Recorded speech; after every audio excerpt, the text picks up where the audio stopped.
Bonjour, ladies and gentlemen. Hanabox here with some more Cold Waters. Now, when we last left off, we did the single mission, the duel, and now we're going to go on to the second mission, the presence of wolves. And I decided that I would do this mission in real time because I kind of felt like I stuttered a lot when I kind of went over it in a post-commentary sense.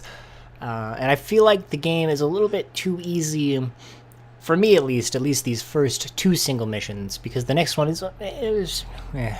we'll take it as it comes. I already recorded me doing a session of In the Presence of Wolves, but again, I didn't want to do post-commentary. I just want to kind of run through exactly what I'm thinking as I do these missions. So we're going to start out. I'm going to go with the Los Angeles class submarine, because that so far is one of my favorites. The USS Bremerton. Bremerton, I don't even know. Thankfully, I've already played this mission beforehand, and I know that there are at least 3 submarine targets that I do have to take out. Bearing 230, I do have to pay attention to that more. Immediately starting at 5 knots, heading is 220. So they're pretty much directly in front of us. I'll bring a Moss just in case. We don't need as many UGMs as the game is giving me. We'll load up more Mosses. And let's reload a Moss right into the tube. 3 targets, 3 kills. Let's see if we can make this work. And we'll stay as far away as we possibly can. I don't want to start an engagement, because I believe there are 3 submarines regardless of whatever the heck is going on. So we're going to just go on for it.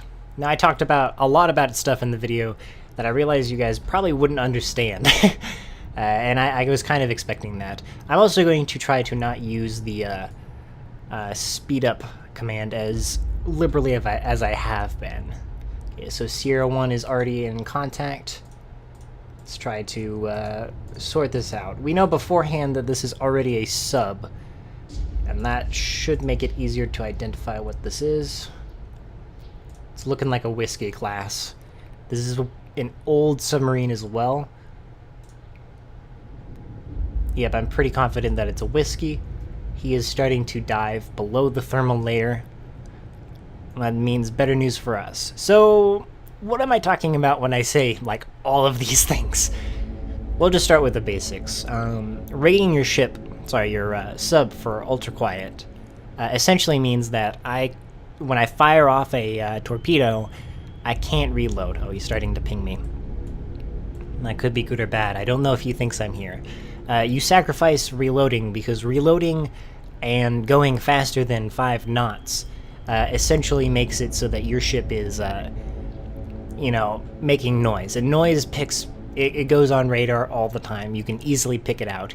It's the same as cavitating. And cavitating is when you're going so fast above a certain depth that your propeller starts making bubbles, and bubbles make a lot of noise. You got a Sierra 2 here. That looks like a Tango. Again, an old ship. An old Russian ship. Where is he in relevance? Okay. He's not an immediate threat. I do know there is a third one out there. He's pinging me, but I'm kind of confident that when I'm in ultra quiet, that he does not see that I'm here. This basically, with the signature, each sub has or a ship has a signature that they use to identify whether a ship is friendly or enemy.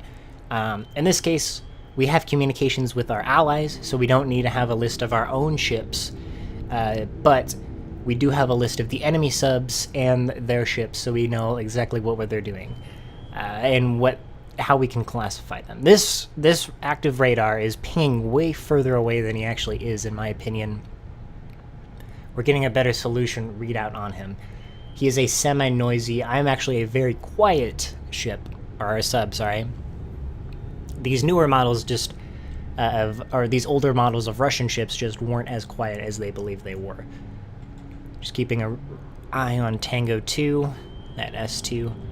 The whiskey is coming in close. I'm starting to get a better readout on him. He is almost on top of me. He actually is a little further back than I originally anticipated. Alright, what we're going to do is we're going to load first tube. We finally got a better bearing on his speed. and we're going to fire straight towards him. I always try to aim my submarine as directly towards my target as I can, because when you fire a torpedo, a tiny little a wire from your sub and the tube to the torpedo is unraveling as fast as this torpedo is going. If you make drastic maneuvers, that wire can snap and the torpedo basically becomes its own mind. It will still do exactly what you told it to do. However, see, as it has started to lock on to its target, which is good. I just wanted to let you guys know that I can also steer this if I so wish. I'm going to check the conditions. Okay, he is still at a decent depth. He has yet to spot me. I'm waiting for his noisemaker to come out, which the noisemaker... There it is. Which way is he going? I'm going to head straight. I'm confident that he's heading out straight. Nope, he turned. Okay, you can maneuver the torpedo as much as you want. It won't break. It's really when you start maneuvering your own ship that it starts becoming a hassle. Where did he go? He can't have gone far. Back on target. Where are you? I got a solution on him. Perfect. Hit him straight in the side. He's now down. Changing our target to Tango 2. We're still in ultra quiet. He has yet to detect us either. We got a good solution. Load firing tube 2.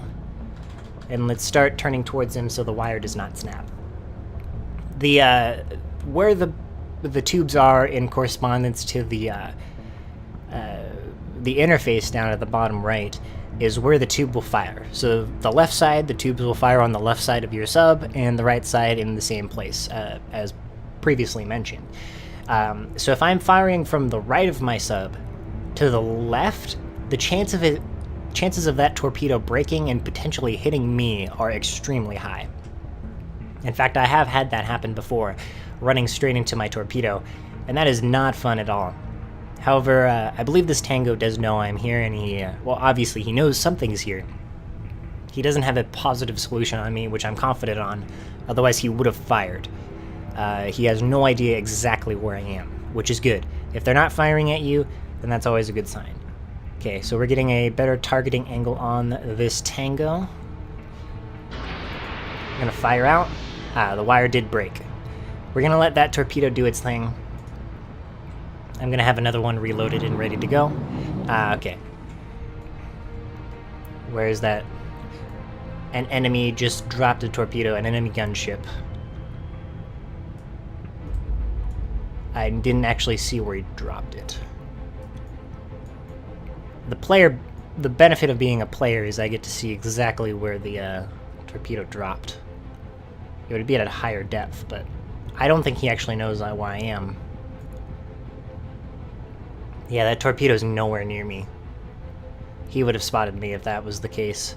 Yeah, we're gonna start turning yet again, just so we can get a better targeting solution on the Tango. Yeah, he's way out of sight now. My torpedo's definitely gonna miss him. It's not gonna go where I want him to go. The thing about the torpedo is, if the wire hadn't broken, I could have set the direction I wanted it to start heading after the wire broke. So if I set the direction down here at you see my last torpedo to the left, it'll continuously spin left after the wire breaks until it explodes, which could be helpful, but the thing is, if you're pursuing your target because you know you missed, that torpedo is now your enemy. Yes, when those torpedoes are off their wire, they become your enemy. Essentially, if they are close enough, they will target you, and that is bad news bears, because getting hit by your own torpedo is definitely worse than being hit by a Tango or a Whiskey torpedo. Those who do not have the greatest torpedoes as far as the Russians go. I believe the game balances this out, giving you easier targets. I believe my torpedo just went active. You can see it there, it turned white. I could have made it a little bit easier if I set it to active sonar, which is that, but it's easier for the enemy to detect if you have it on active sonar, which is something I like to avoid at all costs. I like having more torpedo strikes come in as stealthy as possible, so they have less time to start maneuvering. At 450 feet, even if he is heading at maximum speed, he won't cavitate or start making noise. Neither will I. However, I'm still on ultra quiet. He has not even seen me coming at all. I'm confident that... Oh, I overturned my target. That was my bad. I should have been paying more attention. See, this is what happens when you try to commentate and fire at the same time. Oh. My torpedo has a lock. It started turning. Yeah, definitely. Oh, it's got a lock. My torpedo wouldn't have turned on its own. There's an enemy gunship overhead. I'm going to switch the view with F4. And see where he is relative to my position. There's my torpedo. There's me. He is nowhere near me. I feel very confident. There's no torpedo near me. And here's my torpedo. It's got a lock on him, totally. Yeah, he's not getting out of this one. I mean, unless he fires his noisemaker. But I don't think he's even spotted it because it's in his baffles. And I said that a lot the last video. The baffles are the part of your ship where you're basically your blind spot when you're driving a car. Your radar is super, super weak at that point. And it just isn't as good as, you know, if you were facing towards them or broadside on to your target. Now, my torpedo is going to turn, however, because of the noisemaker, which kind of disrupts its pathing. But this, the Tango is a super loud ship, an extremely loud sub. So there's no way my torpedo was going to just let that slide. Alright, so that's 2 targets down. I believe there is one more. I'm going to go fishing around for it at this point, and I will be right back when I do. We're going to get off all ultra quiet and start reloading, which because I think I'm safe. And we're going to start hunting for this sub.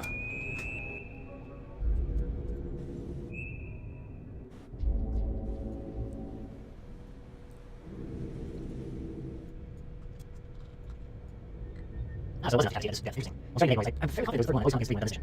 So we'll see. He's changing my way. They were bearing a 220 for me. Please one more.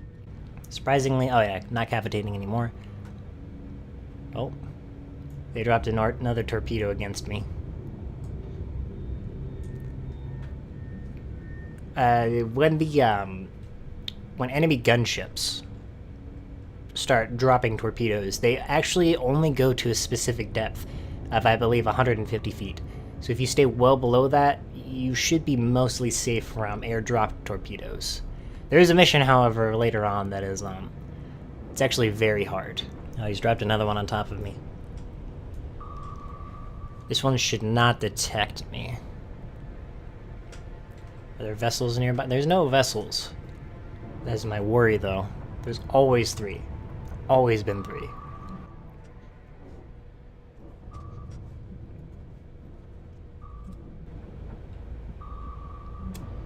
Oh. Torpedo's got a lock. Alright, as soon as you get locked on, start moving. There's no point in, oh.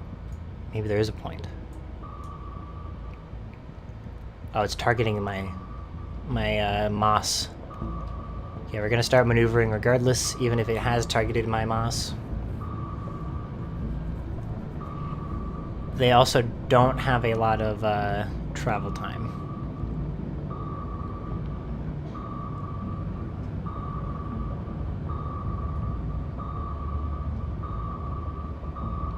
Yeah, we're passing our regularly scheduled test step. I don't want to be down here and explode.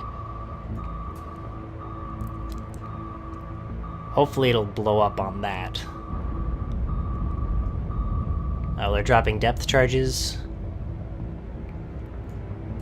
That torpedo's gonna start circling back towards me. Alright, well, we get a crash course in torpedo maneuvering. Gosh darn. Sorry about that, I hate ants with a fiery burning passion. Alright. Okay, crash course continuing in torpedo evasion. I hear no more active sonar. So that essentially means I believe there's no more targets. Except for these torpedoes, which I'm going to start to turn in and avoid. I do not want to be chased down by this one. Oh, it passed right under me. Surprising. Didn't even detect me. That's strange. Oh, it reacquired my moss yet again. Okay, we're gonna get out of here. Start heading the other direction. I'm hoping that I got this guy, at least all of my targets, but if not, well, that's bad news bears for me. Right down there we can see the wreck of the whiskey, I believe? No, the Tango. Okay. No, it is the whiskey. Sorry, my bad. Looking at the wrong part of the map. I was looking at my torpedo. Are the weapons in the water? That should be it. Let's see if we can leave and not... Okay, we got our targets. Perfect. So, yeah, that's pretty much how you do it. That's just pretty simple. This mission, in my opinion, is very easy in comparison to the first one. Even though there are more than one target that you're going up against, they're very underpowered compared to you, at least. Because you have the crazy advantage as far as your technology. Now, the next mission, it's a completely different story. And you're going to see how that is and how that plays into effect. And probably a lot more fails from me, because I'm not used to it. So, I hope you guys enjoy. Anyways, guys, leave a comment down below what you thought of this video, and if you're entertained at all by this, the whole thought of it. This one actually went surprisingly fast, so I hope you enjoy that aspect of it.